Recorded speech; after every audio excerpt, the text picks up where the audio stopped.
നിശബ്ദ കൊലയാളി എന്ന് വിശേഷിപ്പിക്കാവുന്ന ഹെപ്പറ്റൈറ്റിസ് രോഗത്തിനെതിരെ പ്രതിരോധത്തിന്റെ ശക്തമായ സന്ദേശവുമായി കിംസ് അൽഷിഫ ആശുപത്രി ലോക ഹെപ്പറ്റൈറ്റിസ് ദിനത്തോടനുബന്ധിച്ച് രോഗപ്രതിരോധം, നേരത്തെയുള്ള രോഗനിർണയം, കൃത്യമായ ചികിത്സ എന്നിവയെക്കുറിച്ച് അവബോധം സൃഷ്ടിക്കുന്നതിനായി വിപുലമായ ബോധവത്കരണ പരിപാടികളാണ് അൽഷിഫ കോളേജ് ഓഫ് ഫാർമസിയിലെ ഫാർമസി പ്രാക്ടീസ് വിഭാഗം, കിംസ് അൽഷിഫ ആശുപത്രി, പെരിന്തൽമണ്ണ ഐസിസ് ഫാർമസ്യൂട്ടിക്കൽ എന്നിവരുടെ ആഭിമുഖ്യത്തിൽ സംഘടിപ്പിച്ചത്. ലോക ഹെപ്പറ്റൈറ്റിസ് ദിനാചരണത്തോടനുബന്ധിച്ച് അൽഷിഫ കോളേജ് ഓഫ് ഫാർമസിയിലെ ഫാർമസി പ്രാക്ടീസ് വിഭാഗം, കിംസ് അൽഷിഫ ആശുപത്രി, പെരിന്തൽമണ്ണ ഐസിസ് ഫാർമസ്യൂട്ടിക്കൽ എന്നിവർ സംയുക്തമായാണ് ലോക ഹെപ്പറ്റൈറ്റിസ് ദിനം ആചരിച്ചത്. കിംസ് അൽഷിഫ ആശുപത്രിയിൽ വെച്ച് നടന്ന പരിപാടി കിംസ് അൽഷിഫ വൈസ് ചെയർമാനും എക്സിക്യൂട്ടീവ് ഡയറക്ടറുമായ ഡോക്ടർ പി ഉണ്ണീൻ ഉദ്ഘാടനം ചെയ്തു. ഈ ഹെപ്പറ്റൈറ്റിസ് വരുന്നതിന് മുമ്പ് അതിൻ്റെ പ്രിവെൻഷനാണ് നമ്മൾ ഉദ്ദേശിക്കുന്നത്. എല്ലാ കൊല്ലവും കിംസ് അൽഷിഫ ഈ ഹെപ്പറ്റൈറ്റിസ് ഡേ ആഘോഷിക്കാറുണ്ട്. നമ്മളുടെ വളരെ ജോലി ചെയ്യുന്ന എല്ലാ എംപ്ലോയീസിനും സൗജന്യമായി തന്നെ ഈ വാക്സിൻ നമ്മൾ കൊടുക്കാറുണ്ട്. അതുപോലെ തന്നെ ഇതിൻ്റെ ഒരു പാർട്ടായിട്ട് തന്നെ ആവശ്യമുള്ള പൊതുജനങ്ങൾക്കും പകുതി ചാർജിൽ ഈ ഹെപ്പറ്റൈറ്റിസ് ബിൻ്റെ വാക്സിൻ നമ്മൾ കൊടുക്കാറുണ്ട്. ഏതൊരാളും നമ്മളുടെ ശരീരം, ആരോഗ്യം ഉപയോഗിച്ചിട്ടാണല്ലോ നമ്മൾ സമ്പാദിക്കുന്നത്, അല്ലേ?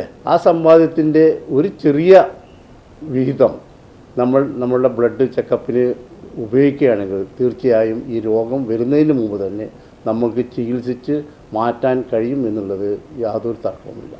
ഒപ്പം കിംസ് അൽഷിഫ ആശുപത്രിയിൽ ആരംഭിച്ച പോയ്സൺ ഇൻഫർമേഷൻ സെന്ററിന്റെ ഉദ്ഘാടനവും കിംസ് അൽഷിഫ വൈസ് ചെയർമാനും എക്സിക്യൂട്ടീവ് ഡയറക്ടറുമായ ഡോക്ടർ പി ഉണ്ണീൻ നിർവഹിച്ചു.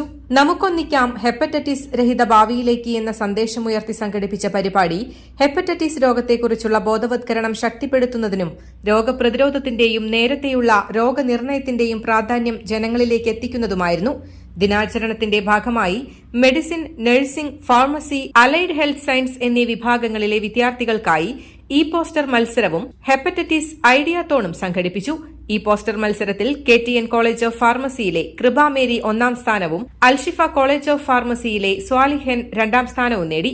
ഹെപ്പറ്റൈറ്റിസ് ഐഡിയത്തോൺ മത്സരത്തിൽ അൽഷിഫ കോളേജ് ഓഫ് ഫാർമസിയുടെ ആഷിഖ് ഷിജു, നിംന മീര, ഷമ്മ എന്നിവർ 1ാം സ്ഥാനവും, ലുബാബ അഷ്റഫ്, ഹന ഹൈദർ അലി, ഫസിഹ മറിയം എന്നിവർ 2ാം സ്ഥാനവും കരസ്ഥമാക്കി.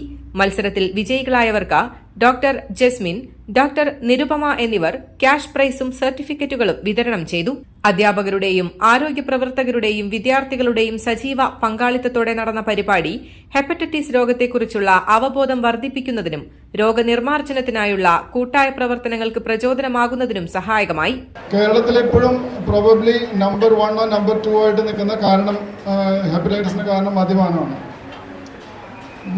4ാമത് ഇന്നത്തെ കാലത്ത് ഏറ്റവും വർദ്ധിച്ചു വരുന്ന രോഗമാണ് നമ്മുടെ ജീവിതശൈലിയിൽ നിന്ന് ഉത്ഭവിക്കുന്ന ഫാറ്റി ലിവർ ഡിസീസ്.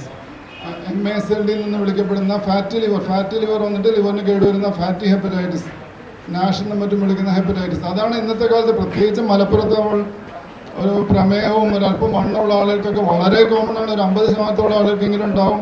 അവരിൽ ചിലരെങ്കിലും ക്രമേണ ഒരു 60-70 വയസ്സൊക്കെ ആകുമ്പോൾ ലിവർ സിറോസിലേക്ക് എത്തിപ്പെടുന്നത് കാണുന്നുണ്ട്. അതാണ് നമ്മുടെ നാട്ടിലിപ്പോൾ വളരെ പ്രധാനപ്പെട്ട മറ്റൊന്ന്. ഇപ്പോൾ എന്ത് തരത്തിലുള്ള ഒരു ഹെപ്പറ്റൈറ്റിസ് അല്ലെങ്കിൽ ഒരു ജോണ്ടിസ് വന്നു കഴിഞ്ഞാലും മോഡേൺ മെഡിസിൻ അല്ലാത്ത മെഡിസിനുകളിലേക്ക് പോകുമ്പോൾ ആൾക്കാർ അതിന് ഒരേ ചികിത്സാ രീതിയാണ് ഫോളോ ചെയ്യുന്നത്, പലപ്പോഴും നാടൻ മെഡിസിൻ ആണെങ്കിലും ഒക്കെ. അപ്പോൾ അതിനുണ്ടാകുന്ന ബുദ്ധിമുട്ട്, കറക്റ്റായി ഇത് ഡയഗ്നോസ് ചെയ്തില്ല എന്നുണ്ടെങ്കിൽ ഉണ്ടാകുന്ന ബുദ്ധിമുട്ട്, അത് അറിയാതെ എല്ലാ ചികിത്സാ രീതിയും ഒരേ രീതിയിൽ തന്നെ മരുന്നുകളോ മറ്റോ കഴിച്ചു പോവുകയും അത് പിന്നെ വേഴ്സൺ ആയി വരികയും പിന്നെ കരളിനെ തിരിച്ചു വരാൻ പറ്റാത്തൊരവസ്ഥയിലേക്ക് പോവുകയും ഒരു ക്രോണിക് ലിവർ ഡിസീസായി മാറുകയും പിന്നെ സാറ് പറഞ്ഞ പോലെ സിറോസിസ് ആയി മാറുകയൊക്കെ ചെയ്യും. അപ്പോൾ ഇങ്ങനത്തെ ഒരു സൂചന കണ്ടു കഴിഞ്ഞാൽ ആദ്യം നമ്മളതിനെ പ്രോപ്പറായിട്ട് ഐഡൻറ്റിഫൈ ചെയ്യണം, പ്രോപ്പറായി ഡയഗ്നോസിസ് ചെയ്യണം.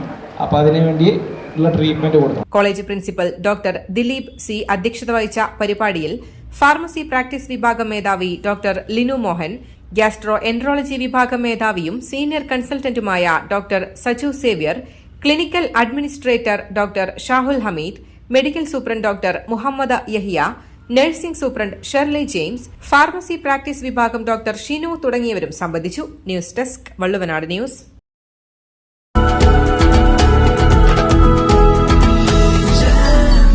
Jam June Hypermarket, exceeding expectations.